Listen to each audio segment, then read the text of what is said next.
الله إلا بالحق ولا يزنون ومن يفعل ذلك يلقى عثاما يضاعف له العذاب يوم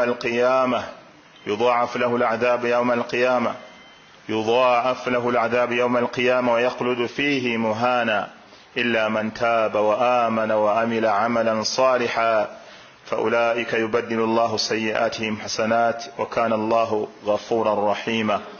وقال بأبي وأمه هو عليه الصلاة والسلام: لن يزال المؤمن في فسحة من دينه ما لم يصب دما حراما. عباد الله، amatenda amajjuvu ga Allah subhanahu wa ta'ala yatendebwa n'ebitende ebitali mu bukendeevu bwonna, nkakasa nti yasinzibwa mu butuufu mu biriwo byonna, namazima omubaka Muhammadin sallallahu alaihi wasallam muddu we era mubaka we. Kutya omwoyo gwange n'ejammwe abaddu ba Allah tabaraka wa ta'ala okubeera nga tutya Allah subhanahu wa ta'ala. wa'lam anna taqwa Allah hiya wasiyatu llahi lil awwalina wal akhirin. Okutya Allah subhanahu wa ta'ala kyekiraamo Allah jalla wala kyeyalamira abaasookawo naffe abaliwo olwaleero. Yagamba mu Qur'an: walaqad wassayna alladhina utul kitaba min qablikum wa iyyakum an ittaqullah. Twalamira ne tulagira abo abaaweebwa ekitabo abaliwo olubeberye lwammwe nammwe ne tubalagira okubeera nga mutya Allah. wa in takfuru fa inna lillahi ma fi ssamawati wa ma fi lardi. Bwemunaabeera nga muganya okumutya Allah, Allah subhanahu wa ta'ala talina kyatweguyaako, talina kyatwagaza. Yagamba nti bibi ebiri mu ggulu n'ebiri mu nsi. wa kana Allahu ganiyan hamida. Ate Allah yavadda nga ye mugagga atenderezebwa. Baddu ba Allah tabaraka wa ta'ala, ezimu ku nsonga enkulu ng'eddiini zonna zajjanga nazo mulimu hifdhu an-nufus wa adami al-i'tidaa alayha. جميع الشرائع جاءت بهذا المقصد العظيم، وكذلك العلماء يسمون هذا المقصد أي مقصد حفظ النفوس من ضمن الضروريات الخمسة المذكور في كتب العلماء. ebimu nzikiriza zonna ezakulembera n'enzikiriza yaffe ey'obusiraamu eyasembayo ya nnabbi waffe Muhammad sallallahu alaihi wasallam. Obusiraamu bwajja nga mulimu ebintu bitaano. Eddiini zonna zajjanga okukuuma ebintu bitaano. Mu bintu ebyo ebitaano mulimu hifdhu an-nufus wa adami iraqati ad-dima, okukuuma emyoyo gy'abantu, obutatta bantu, obutayiwa musaayi gwa muntu awatali nsonga. Buli nzikiriza yonna, buli ddiini yonna, buli nabbi yenna Allah tabaraka wa ta'ala gwe yatumanga yamutumanga ng'eddiini ejja okukuuma ebintu bitaano. Mu bitaano ebyo kyenjagalamu hifdhu an-nufus, okukuuma emyoyo gy'abantu, obutatirimbula bantu, obutatta bantu awatali nsonga. Era okutta qatlu an-nafs bighayri haqqi min akbar al-jara'im, okutta omuntu ng'omulanga bwemage nga tewali kyakoze ekimukakasisaako kutta n'omutta, lye limu ku mazambi agakyasinza okubeera amanene. Era kyova olaba omwana wa Adamu eyasooka okutandika enkola ey'okutirimbula n'okutta omuntu ng'amulanze bwemage, Allah subhanahu wa ta'ala yamussaako ekibonerezo ky'abantu bonna abagenda okufa nga bafiira bwemage.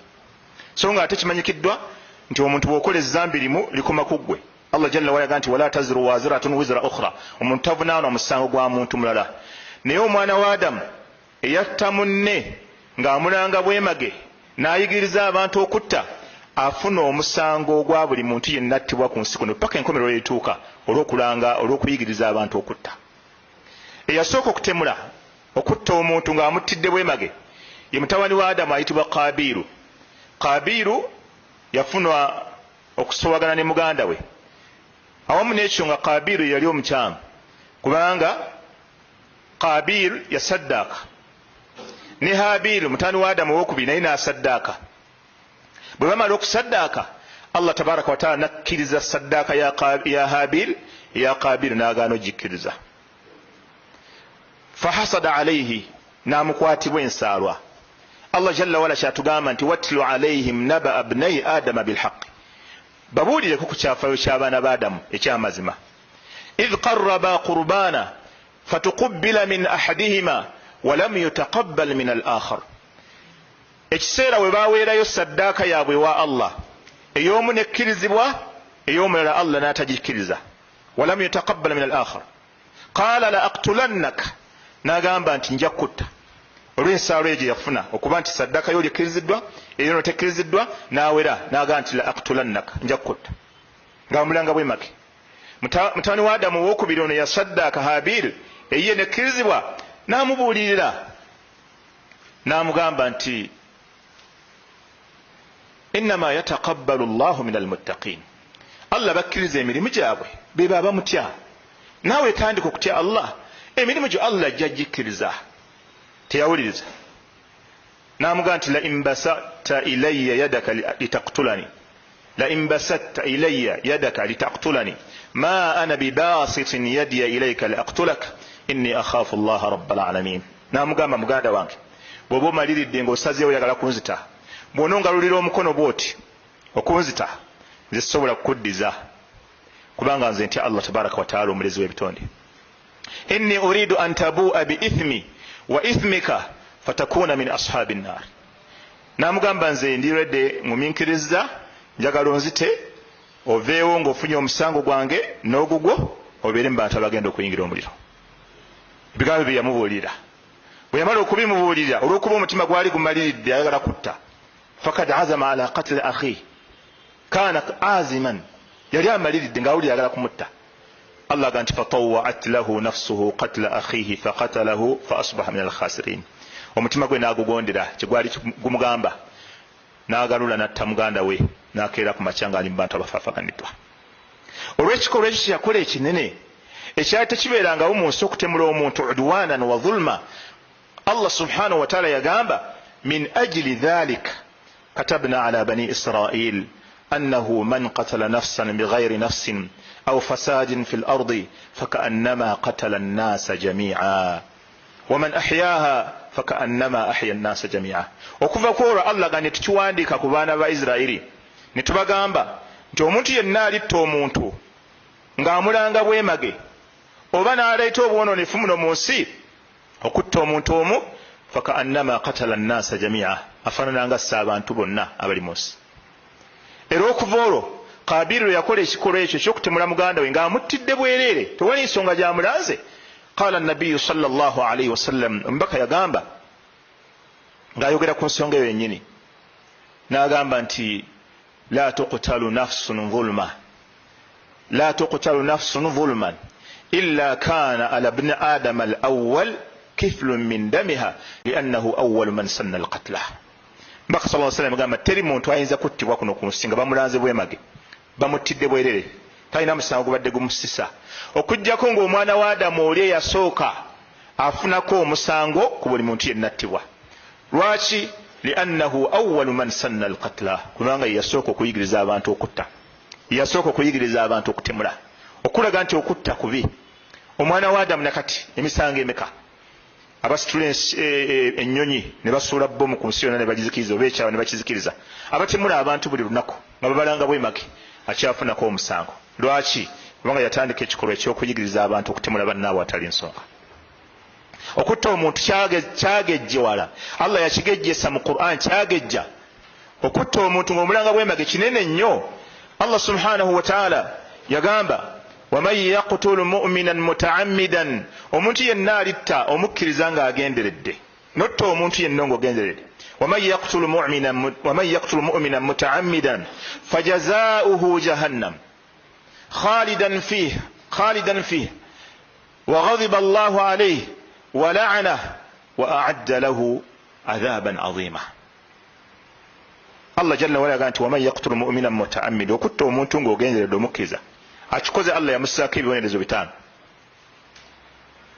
ekisooka fajazaa'uhu jahannam agenda kuyingira omuliro jahannama ekyokubiri khalidan fiha ng'agenda kugubeeramu lubeerera na lubeerera wakana ibnu abbas yaqul anna man qatala mu'minan bighayri haqqin fahuwa mukhalladun fi nnar wa in kana muslima ibnu abbas yalingaga nti omuntu yenna bwatta omuntu ng'agenderedde ng'amulanze bwemage fahuwa mukhalladun fi nnar agenda kubeera mu muliro lubeerera na lubeerera ne bwalibeera yali musiraamu ibn Abbas ne bamugamba nti ya ibn Abbas waliyo tauba n'abaga nti fahal limithli dhalika min tauba nomulowooza omuntu asse omuntu ng'agenderedde alina tauba gy'ayinza okukola Allah n'agikkiriza era ibn Abbas ekigambo kyafiirako ku bamanyi bonna ye ng'agamba nti omuntu okutta omuntu ng'agenderedde nga musiraamu ng'omulanze bwemage teri tauba gy'ogenda kukola Allah n'agikkiriza ogenda kubeera mu muliro olubeera n'olubeera Allah agamba nti waman yaqtul mu'mina mutaammidan fajazaa'uhu jahannama khalidan fiha wa ghadiba Allahu alayhi aliko obusungu bwa Allah ekyokusatu wala'ana aliko ekikolimo kya Allah walahu adhabun adhima era agenda kufuna ekibonerezo nga kisukkulumu nga kinene nnyo olw'okutta omukkiriza okutta omuntu zambi ddene abamanyi abamu bagamba lyeriddirira shiriki lyeryokubiri lyeririnaanye shiriki okutta Allah jalla wala agamba walladhina la yad'una ma'a Allahi ilahan akhar mubaddu bagenda okuyingira ejjana mulimu abatakola bino wammanga la yad'una ma'a Allahi ilahan akhara tebasaba Allah nga balina ne bisinzibwa ebirala tebakola shirika amakulu n'agamba ekyokubiri wala yaqtuluna an-nafsa allati harrama Allahu illa bilhaqq tebatta mwoyo gwonna Allah gwe yaziza nti teguteekeddwa kufa okujjako nga bakikola mazima wala yaznun ekyokusatu naga tebenda waman yaf'al dhalika yalka athama alikola ebyo agenda kusisinkana ekibonerezo kye ku lunaku lw'enkomerero yudha'af lahu al'adhabu yawma al-qiyama Allah ng'agenda kimukubisizaamu ennyongeza olw'okutta wayakhuludu fihi muhana olaba Allah era bw'agambye wayakhuludu fihi muhana agenda kubeera mu muliro olubeerera nga munyoomoofu wayakhuludu fihi muhana idhan okutta min akbar al-jara'im min akbar al-kaba'ir zambi mu mazambi amanene dene nnyo okutta omuntu n'omugyamu omwoyo ng'omulanga bwemage mbaka Muhammadin sallallahu alaihi wasallam yagejjesa naye ekigambo ekiyitibwa okutta n'atulaga nti kinene nnyo qala sallallahu alaihi wasallam fi hadith Abdullah ibn Umar يقول عبد الله بن عمر أن النبي صلى الله عليه وسلم قال لا يزال المؤمن في فسحة من دينه ما لم يصب دما حراما mbaka صلى الله عليه وسلم gamba omukkiriza tagenda kulekayo kubeera nga akyali n'emirembe mu ddiini ye omukkiriza agenda kusigala nga ali bulungi talina buzibu bwonna ma lam yusib daman harama ebbanga lyalimala nga tattanga ku muntu ng'amulanga bwemake ogenda kusigala nga mu ddiini yo olina emirembe nga tolina buzibu bwonna ogenda tuuke wa Allah nga tolina kizibu ebbanga lyolimala nga tonnatta ku muntu mbaka sallallahu alaihi wasallam yagejjesa ekigambo kutta n'agamba basahaba be ijtanibu as-sab'a al-mubiqat bannange mwewalega n'amazambi musanvu mubiqat bimaana muhulikati gazikiriza mwewalega n'amazambi musanvu gazikiriza omuntu kasita ogwamu kwerimu kwago n'agamba erisooka qalu aw qila ya rasul Allah wama hunna ya rasul Allah nibamugamba nabbi ge galuwa n'agamba ashirku billah ogatta ku Allah wasihru neddogo okuloga wa qatlu an-nafs allati harrama Allah illa bilhaqq alhadith n'agamba eryokusatu lyembadde njagalamu n'okutta omwoyo Allah gwe yaziza nti omuntu oyo tateekeddwa kufa okujjako ng'okikola n'amazima عبد الله بن عمر يحدث عن النبي صلى الله عليه وسلم أيضا يقول عبد الله بن عمر إذا تنيمزه نجاكم بك محمد صلى الله عليه وسلم يقام بك عليه الصلاة والسلام ناقام والذي نفس بيديه داير الله أو نريد مويو بانك وبا يقام لزوال الدنيا أهون على الله من قتل رجل مسلم mbaka yagamba nti la zawalu dunya ensi eno okuvaawo yonna nevaawo ahwanu ala Allah kiwewufunye wa Allah min qatli rajulin mu'min okusinga min qatli rajulin muslim okusinga okutta omusajja omusiraamu omu era Abdullah ibn Umar bwe yalinga yeetolera Kaaba ng'agamba ma ashrafak ma a'zamak nga Kaaba oli wakitiibwa nga Kaaba oli munene n'agamba nti naye la hurmatul mu'min a'zamu minka ngaga nti naye omusaayi gw'omukkiriza emmaali y'omukkiriza yakitiibwa nnyo ewa Allah okusinga gwe Kaaba amakulu ngaga nti atisi la zawalu al-Kaaba ahwanu ala Allah min qatli mu'minin min ghayri haqq okuvaawo kwa Kaaba kiweewufu ewa Allah okusinga okutta omukkiriza ng'omulanga w'emake. Kaaba nevaawo, ekibula ky'abasiraamu kiveewo. Abasiraamu bagenda nti baali boolekerawo Kaaba tekyaliwo, bagikolako obulumbaganyi bagijjawo. Agamba ekyo temuli, okusinga okutta omukkiriza omusiraamu. وكان عبد الله بن عمر يقول والحديث في البخاري عبد الله بن عمر يلينغا غامبا إن من ورطات الأمور التي لا مخرج لمن أوقع نفسه فيها سفك الدم الحرام بغير حله. عبد الله بن عمر يتجري شيء وكتا يغامبا إن من ورطات الأمور ogumu ku mitego egikyasinza okuba egyakabenje nnyo التي لا مخرج liman awqa'a nafsahu fiha, nga toyina solution gyoyinza kuyita, teguliko solution, tegulina way out, tegulina ngeri gyoyinza guvaamu kasita ogwesulamu. Yagamba safka ddami lharami bighairi hilli, kwe kuyiwa omusaayi gw'omuntu Allah gwe yaziza naye ng'omulanze bw'emake. Yagamba oba weesudde mu mutego ogwetalina ngeri gyoyinza guvaamu. Emitego emirala gyonna osobola ogivaamu, naye kasita otta omuntu oba weesudde mu mutego gw'otoyina ngeri yonna gy'oyinza kuva mutego. Kubanga okutta omuntu kuliko thalathatu huquuq. Ekisooka haqqul maqtuul, ono attiddwa agenda kutuuka ewa Allah ng'abuuza lima qutultu, wa haqqu awliyaa al maqtuul, bannannyini mufu babanja bagenda kubanja lwaki wattira omuntu waabwe. Wa haqqu llahi azza wa jalla, ni Allah tabaraka wa taala yagaana okutta. Kubanga Allah tugamba nti wala taqtulu anfusakum inna Allaha kana bikum rahima. Allah yaga temuttanga bannammwe kubanga Allah musaasizi gye muli. Hukuuku essatu ogenda ziddawa bw'oba watta omuntu. Okutta omuntu kinene, naye emirembe bwe gitambula, emirembe bwe genda gikyuka, abantu batuuka okubeera nga amateeka agamu gawewuka mu mitima gyabwe, ne kifuuka okutta nga kwa lutentezi buli lunaku. Olya gundi bamusse, gundi bamutemudde, gundi bamwokedde mu nnyumba, gundi yasse gundi. Okutta ne kunafuwa mu mitima gy'abantu nga balabanga ekinafu ekitalina makulu. Mbaka sallallahu alaihi wasallam aga nti walladhi nafsi biyadihi, ndayira Allah awaniridde omwoyo gwange mu mikono gye, layatiyanna ala nnasi zamaanu, ekiseera kigenda kutuuka omulembe gujje, la yadri alqatil fi ayi shay'in qatala wala almaqtul ala ayi shay'in qutila wal'iyadhu billah. Mbaka sallallahu alaihi wasallam nti omulembe gujja kujja gye bulijja. La yadri, ekiseera kijja kutuuka, ennaku zijje, la yadri alqatilu fi ayi shay'in qatala, ng'omuntu atta omuntu naye nga bw'omubuuza omuttidde ki tamanyi lwaki amusse, wala almaqtulu ala ayi shay'in qutila, nga ne gwe basse takyamanyi bamuttidde ki. Mabega eri nasaza emulago, omu ku bakulembeze b'omuzikiti n'atubuulira n'atunyumiza ku musajjamu. Yajja lunaku lwali lwa Mmandi n'amugamba nti nina ekitundu, ettaka lye liri kumpi nnyo ne Kampala, kumpi nnyo lya bbeeyi. N'amugamba mbawaddeko ekitundu kino n'ekyapa ng'akiinaawo, ekyapa yali akiinaawo. N'agamba ekyapa kino nkibawadde awo muzimbeewo omuzikiti n'essomero ne kyonna kimwagala okukolerawo ekyobusiraamu. N'agamba naye mbasaba kimu, bwe mba nfudde mufunaako ka paati ne munziika. Kwekalakaasa kuno kwaliwo 18 19, omusajja oyo yawaayo ettaka ne famire yagituuza n'abagamba wano mpaddewo obusiraamu. Aba atudde mu dduuka lye okwekalakaasa bwe kwatandika n'aggalawo n'ayingira mu dduuka lye n'atuula. Essasi ne liyita mu mulyango gw'oluggi ne lijja ne limukuba n'afa, ne bamuziikaawo nga wakayita ennaku 3 zokka.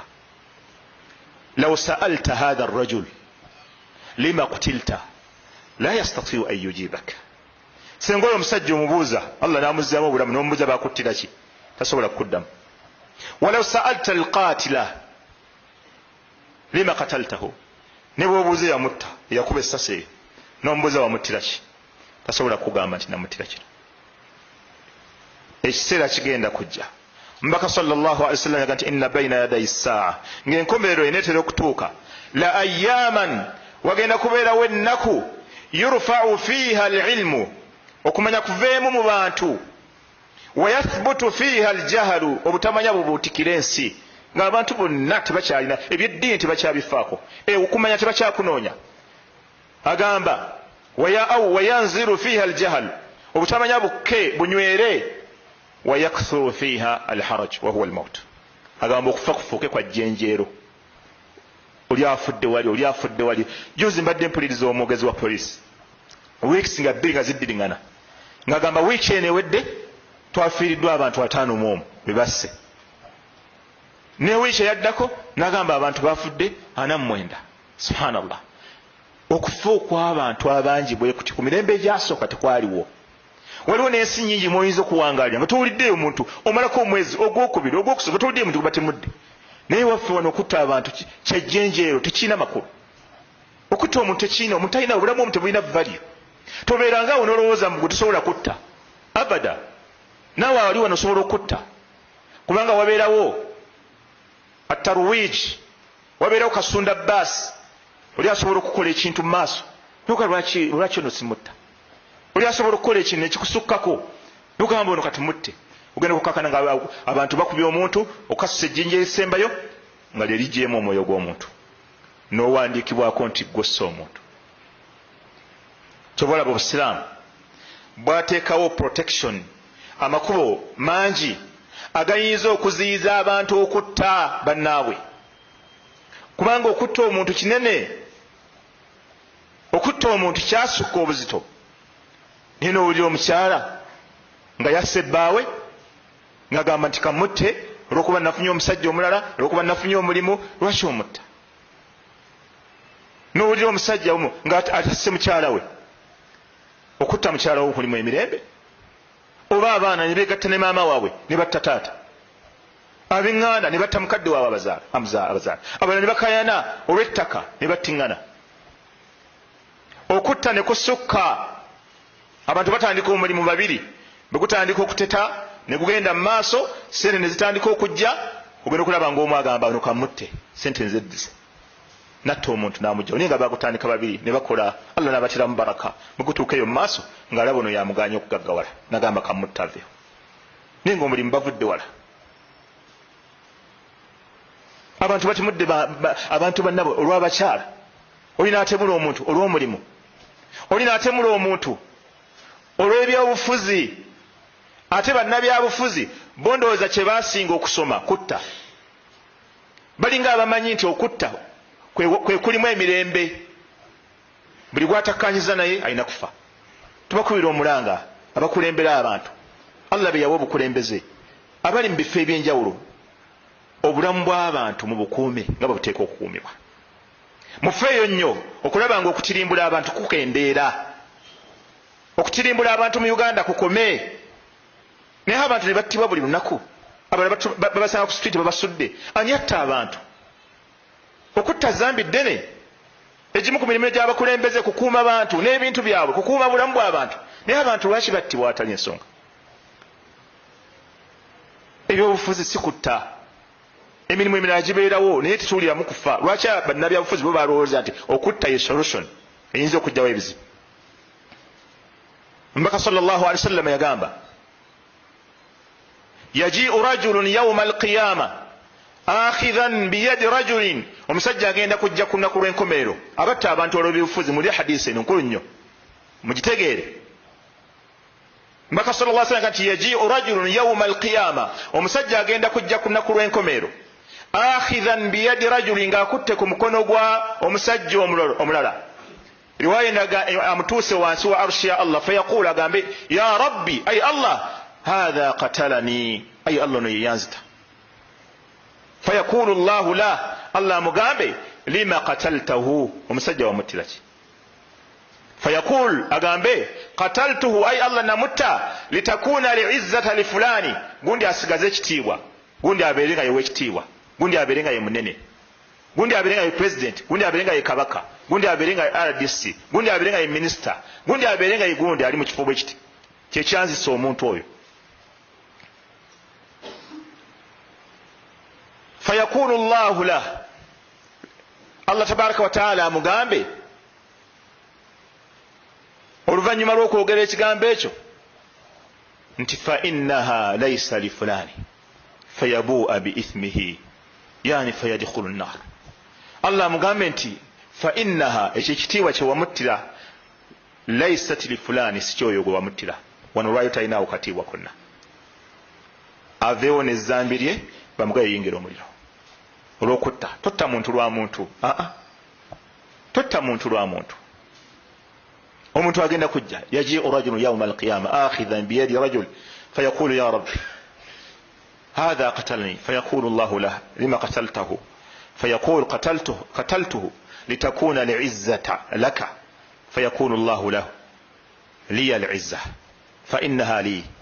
ويجيء رجل آخذا بيد رجل آخر فيقول يا رب إن هذا قتلني فيقول الله له لما قتلته فيقول قتلته لتكون العزة لفلان فيقول الله له إنها ليست لفلان فيبوء بإثمه أي فيدخله الله النار من أجل أي قتل النفس بغير حق. بدو الله تبارك وتعالى ميوجابا تكنيني okutta omuntu n'afa kinene. Kyova n'abasawo babagamba babeere beegendereza nnyo nga bajjanjaba abantu mu shariya yaffe y'Obusiraamu. Olaba ekyo kigambo Nabbi sallama kye yagamba nti omuntu bagenda mugamba nti wamuttira ki, nti namutta lwakuba gundi asigaze ekitiibwa. Allah mugambe nti talina kitiibwa, gwe bwe ngenda okuvunaana. Ekyo kigambo ky'owulira nga boogera kuno ku nsi nti bwotta omuntu ojja kuvunaanwa nga ggwe nga bwe bakyogera no ku nsi ne wa Allah bwekijja okuba. Tebajja kuvunaana lwa yakutuma oba yakulagira, bajja kuvunaana ggwe nga ggwe lwaki watta omuntu. أقول هذا القول أستغفر الله لي ولكم ولسائر المسلمين من كل ذنب فاستغفروه إنه هو البر الكريم وهو التواب الرحيم.